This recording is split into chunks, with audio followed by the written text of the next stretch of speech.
Hey, it's Carrie. And Ashley. We welcome you to the Self Care Cafe. We are both health professionals and moms and nature lovers and food lovers and love helping women get over dieting and just start living. We think that talking about bodies and perfect bodies and dieting is just boring. Did we put you to sleep there, Carrie? Yes. So if you are ready to ditch dieting and get to living and talk about more important things, then you are in the right place. We don't put shame and guilt on the menu here. You don't even have to tip us. Nope. Come hang with us. The advice is free. We want to have a bunch of girlfriends to just hang out with and get real with, and it's time to start living, ladies.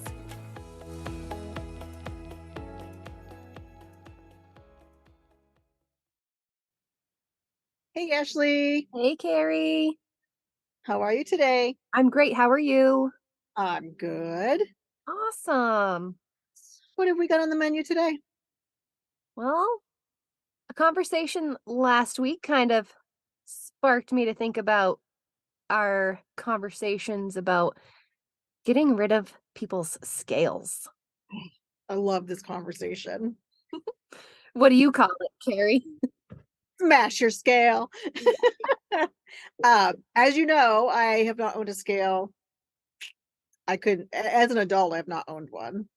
Part of that has to do with having had an eating disorder, and I know it's just not healthy for me to have one, but I think we also agree that it probably isn't healthy for most people to be using one.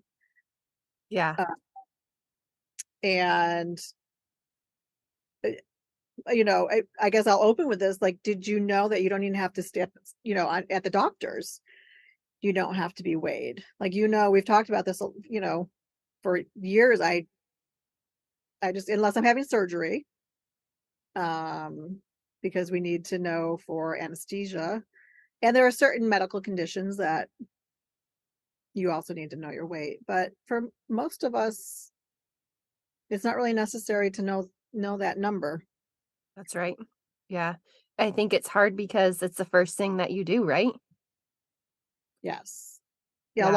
a lot of people wake up in the morning and they step on the scale. Mhm. Or And even like at the doctor's office, that's the first thing they have you do. All right, let's absolutely. get on the scale today. Yeah. And I can tell you, if you haven't done that before, they will be taken aback. The person who wants to weigh you, they might also give up a little bit of resistance about it because it's unusual, and I would Yes. love to see it be more common. But they might also be afraid that they'll get in trouble Mhm. uh, by the medical provider. But if that doctor really needs that weight, they can get it. Yeah. But I think it would be a great, and maybe we should come up with maybe a handout or like a short conversation to have with your doctor or your healthcare provider. Yeah, I've seen around and maybe we can make our own little like cards. They are about the size of a business card Yeah, and it's something you could hand your provider because it's really hard to say no, especially when they're giving you that pushback because the providers are in that authority or power position. So when we're going in as a patient, we tend to feel pressured and kind of do what they're asking us to do. And even personally, I've gone into the doctor's office and I haven't let them weigh me at my doctor's office in a long time either. And one time I went recently and it was a different provider. I think it was like a specialist provider that I haven't seen. And they didn't weigh me right off, which was what I was expecting. And we got into the exam room and one of the questions was like, "Do you know your current weight?" And I said, "No." And they kinda looked at me funny for one, and then what happened was they kinda, like, gestured to a scale on the floor, and I said, "No, I'm not gonna do that today." And I think I might have said it in a way that came off a little bit rude because I just had not been expecting this conversation, and I felt like kind of a jerk afterwards, but I didn't mean to be like that, and they just kinda caught me off guard, but I still wasn't going to do it. So Yeah, and I'm someone that has practice with these things, and it still made me have some feelings about the whole scenario, so if it's your first time declining, or whatever, it can be really scary, and so, like, having maybe a way to practice that conversation before you go to the doctor's office or your provider's office might be a great idea, or, like, having a response ready to go in your head, and be prepared for a couple different scenarios. Like I said, mine was a little bit different than what I've experienced in the past, so it kinda caught me off guard, but being ready for it can make such a difference. yeah, for sure. Yeah, a few years ago when I was still agreeing, this was many years ago, probably 20 years ago. I was still agreeing to get weighed at the doctor's, there was a new provider and I was in the middle of an eating disorder episode, and he weighed me and congratulated me Mhm. because clearly he didn't know my history, and he congratulated me on my weight and my BMI, saying that you don't see too many Americans with such a low BMI. And I knew what was I you know, when you have an eating disorder, you're not naive as to what is going on. At least I wasn't. I knew what was going on. Um, and in my mind, I'm like, well, thanks, buddy, for encouraging me to keep going, Right. like, so and this is just one reason, like, we have so many reasons why we hate the scale. Right. Hey, Carrie, I have a quick question before we get off the doctor's office, Yeah. topic. Don't they need to weigh you to get your BMI? Um, well, to get your BMI, they need to weigh you, but is the BMI, we won't say what we really feel about the BMI. We have some choice, We'd some have to choice, we'd have to bleep inappropriate it. words. So, the BMI, um, if you're not familiar with it, is what they use, um, to base whether or not you are in a quote unquote healthy range. Right. So it's just comparing your weight to your height. Right, it's a So math formula. it's a math formula, correct? It stands for body mass index. Yes. And years ago, when these charts were first developed, there's really not science behind it. Initially, the weight charts were made by, I believe, insurance companies, life insurance companies, Probably, yep. and because they wanted to know your risk for life insurance, Right. that kind of thing. Um, and so, you know, it doesn't show, what does the BMI show? It only shows your proportion of height to weight, and that's it, like and to take it back even further, the BMI was originally created by this, like, statistician, That's right. mathematician, sociologist guy, way back, and he was doing research on trying to, like, um, catalog, I guess, like, the, what's the word I want? We're a He's little I sloggy today. That's right.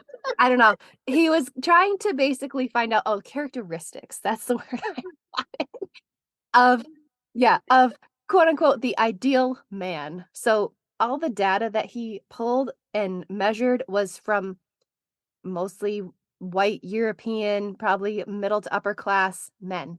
And so that leaves out everybody else, first of all, like and Right.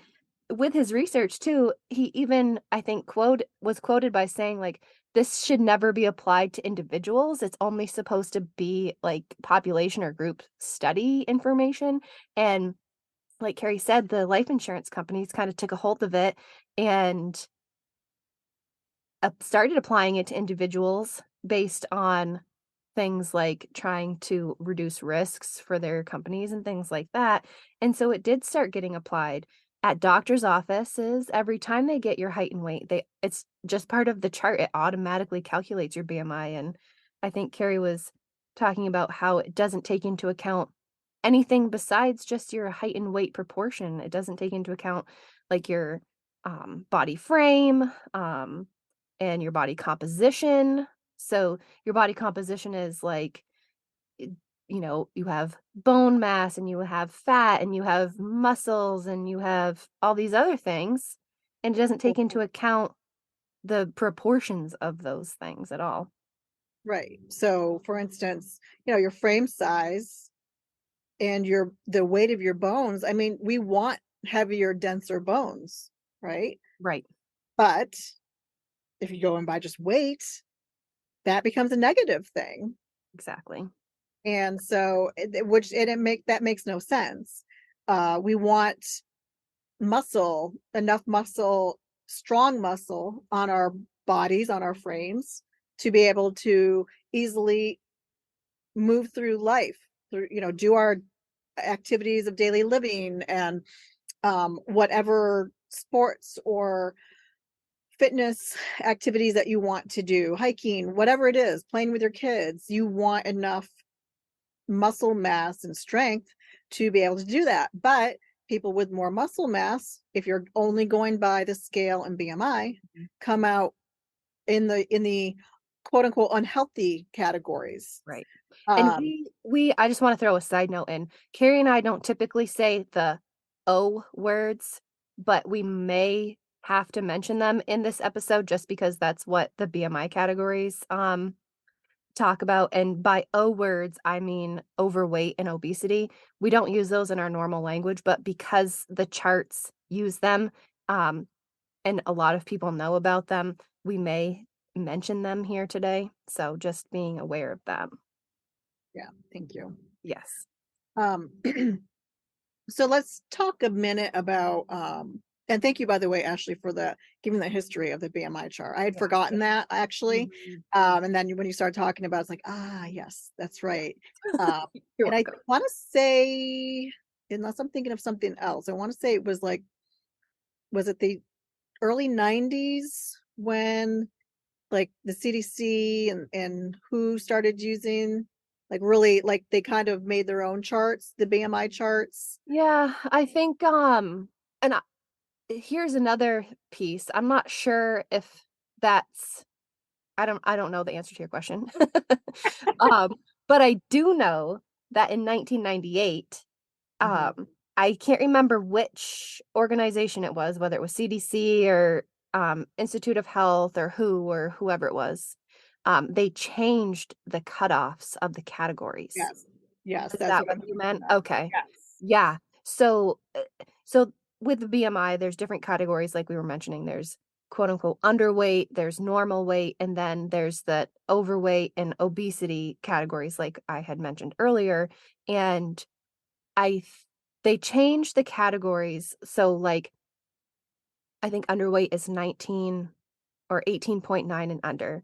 Normal weight is 19 to 24.9 for the BMI, and then just goes onward and upward from there, but they changed the actual, like, cutoff, so they changed the category, so normal became this Over, what was that? I'm sorry. right? People that fell in the normal category when they changed it, now all of a sudden Yes. they're considered overweight. Like, Exactly, what? exactly. Yes. So overnight, people Yeah, were the same from one day to the next day, but their BMI category changed just because they changed the charts. Like right. it's just not good science is what it is. No, it's Um yeah, and it's really frustrating because like we talked about at the doctor's office, every time you get on the scale, they calculate your BMI in the like your chart and then they talk about your BMI even if you're not going for anything related to that.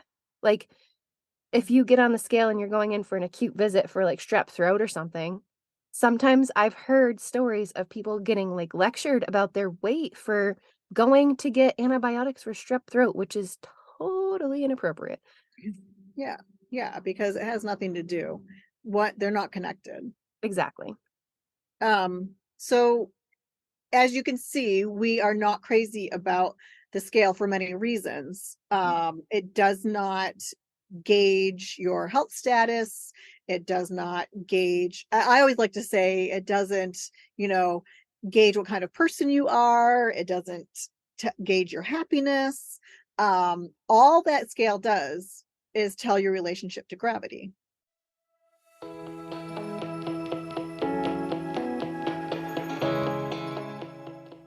Hey, listeners. As you could probably tell, this episode included the Telltale Part 1 part of the title, which means that Carrie and I got a little carried away with our conversation when we recorded, so we decided to split this episode into 2 parts. So be on the lookout for Part 2 next week. Yeah, and if you want to see us or find us elsewhere, we're on Instagram at Self-Care Cafe, all one word, _official. We're also on Facebook, Self-Care Cafe page there. We are on Patreon at Self-Care Cafe also. And then obviously, if you're listening to us right now, we're on Spotify and we have a little Buzzsprout podcast website. Well, thank you all so much for listening. We'd love to know if you have any questions or thoughts about this. Like Ashley said, she told you where you can find us. With that said, we will see you next time, and we love you, Latte. Love you, Latte.